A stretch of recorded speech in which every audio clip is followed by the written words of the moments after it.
I like to think of innovation as a multiplication of two things. In fact, if you catch hold of somebody on the street and ask that person, what do they think about innovation? Typically, they equate innovation with creativity. Innovation has nothing to do with creativity.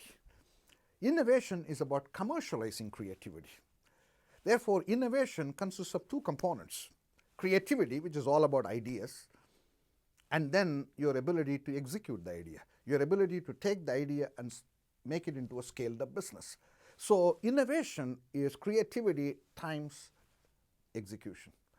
In fact, I like to think of creativity multiplied by execution as how you get innovation, because multiplication implies if you have a score of 0 either on creativity or on execution, you have a score of 0 on innovation. You can have a brilliant idea. If you don't know how to execute it, performance on innovation is 0. You could have no brilliant idea. Even if you know how well you can execute it, you have 0 performance on innovation. So we need both.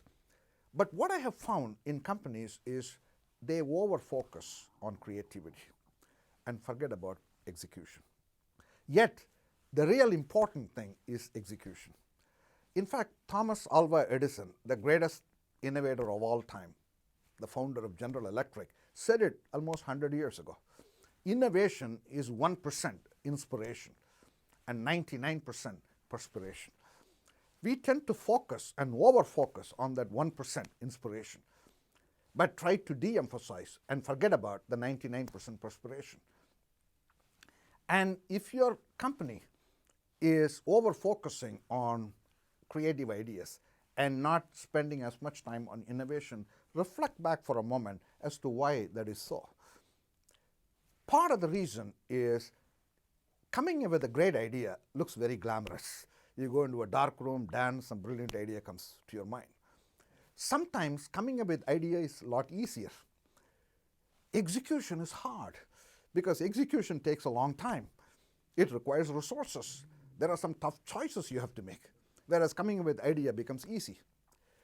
Other reason why companies de-emphasize execution is they think they are good at execution. All that they need are ideas. But the problem with that is they are good at execution in their core business. But the way you execute your core business, if you apply the same principles in executing an innovation idea, that is the surest way to fail. Another reason perhaps they de-emphasize execution is they really find they don't want to face the conflicts. Because at the time you start the execution is when you have to allocate resources. When you allocate resources to innovation versus core business, conflicts arise. There is where the tensions arise. Companies don't want to confront it. In fact, I would say execution is even more important in innovation than in your core business. Think about it this way. Your innovation is nothing more than full of assumptions.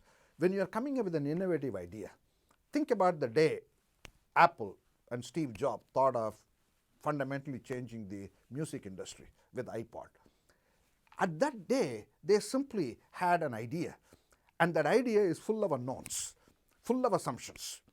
They didn't understand what technologies it will take. They didn't understand whether customers will switch to their format. They didn't understand what the price point has to be. They didn't understand how they can get the music industry to cooperate with them in iTunes, etc. On the day they thought of that innovative breakthrough idea, they were facing enormous amounts of unknowns, they were just making a lot of assumptions. Whereas in your core business, you understand the core business. You fully are aware of the variables by which you are succeeding in your core business. Your core business is 95% knowledge. Innovation is 95% assumptions. The way you implement a project in innovation, execute a project in innovation where it is 95% assumption has got to be very different than the way you implement a project in core business, which is 95% knowledge.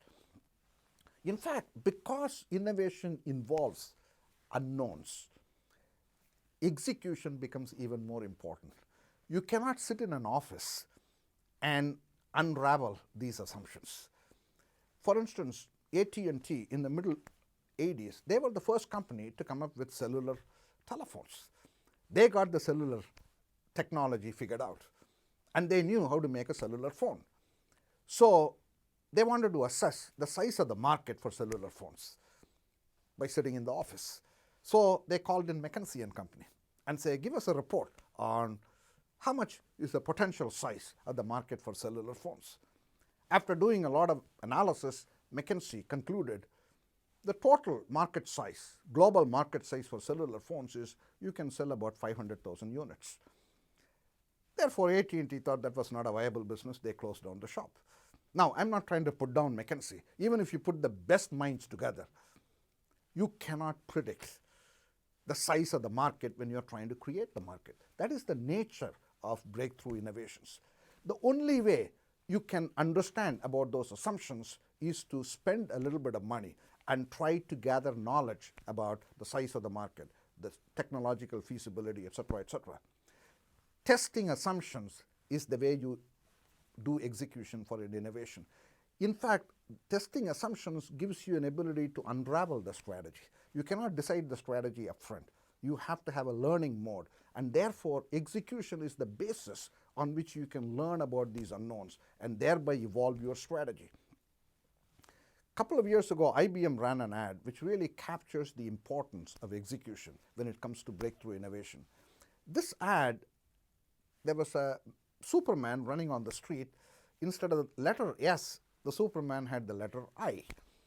So an onlooker got a little puzzled and asked him, what does that I stand for? He says, I'm an innovation man. Oh, I see. So therefore, what does the I stand for? He said, it stands for ideation, incubation, imagination. Then the onlooker said, how about I for implementation? And he said, gee, I forgot something. You cannot forget execution when it comes to innovation. In fact, 99% of your success in innovation depends on how well you execute a breakthrough idea. In fact, my whole work in my 30 years has been revolving around this execution challenge, including my latest book, The 10 Rules for Strategic Innovators. How do you think about a disciplined way you execute an innovation project, which is fundamentally different than the way you will implement your core business?